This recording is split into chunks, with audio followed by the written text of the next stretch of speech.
ní rudidir bhí a léiríonn an gáil ach na Gaeilge cústaillir agus a léiríonn an Cás seo.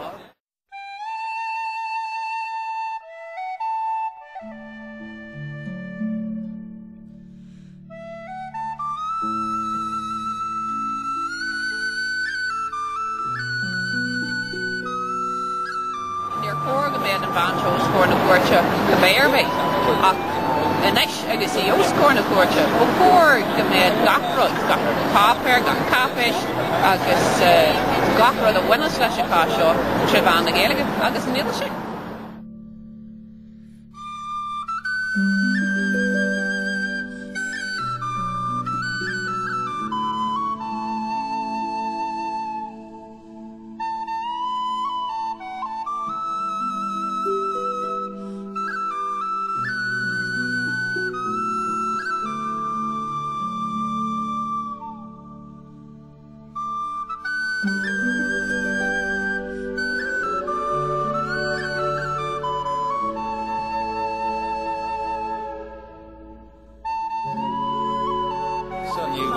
Bhí Máire Nic Bhaird tá Cás Mháire habaltach le ceart a bhaint amach do múinteoir tuaisceart go nGaeilge.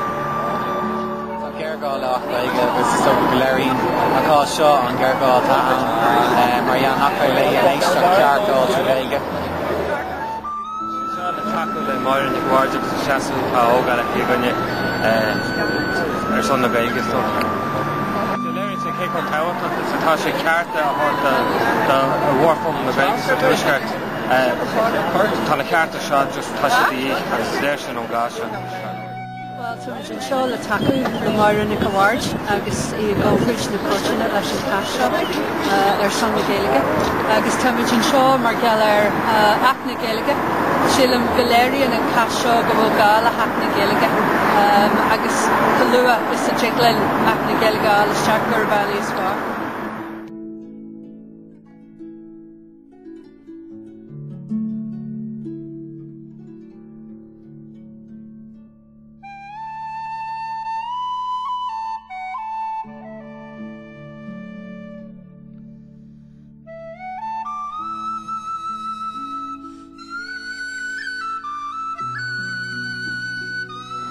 Tá Gaeilge mar teanga náisiúnta sa tír seo agus ceapan se cóir go bheith ceart a gcéantaine an Gaeilge leabharcán a bheith chuir seach ó an stáitniú éon meile. Mar eisiau tú sna Sé Chondae tá Acht Gaeilge an sin agus tá túisceart éireann an tain stát sa riachtainte nach bhfuil reachtaíocht teanga ann tá cín ann is Alban agus sa bhreathnaíocht agus tá sé thar ann céann a bheith có sa Sé Chondae. Well, táid an seo chun takeíocht a léiríonn de Bhaird Nic Bhaird agus chun takeíocht a léiríonn don Acht ar son Acht na Gaeilge ó buí agus chuirtí Gaeil ach a thairithe.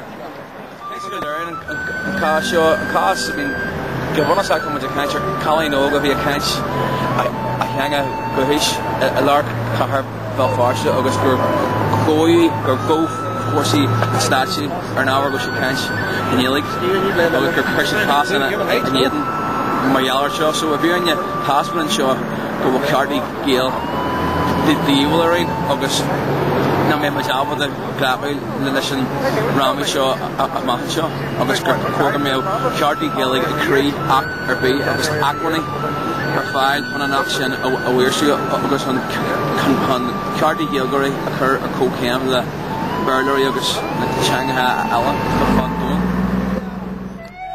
Acht Gaeilge! Agus! Acht Gaeilge! Agus! Acht Gaeilge! Agus! Siúgan teanga! Siúgan anam! Siúgan teanga! Siúgan anam! Siúgan teanga! Siúgan anam! Siúgan teanga! Siúgan anam!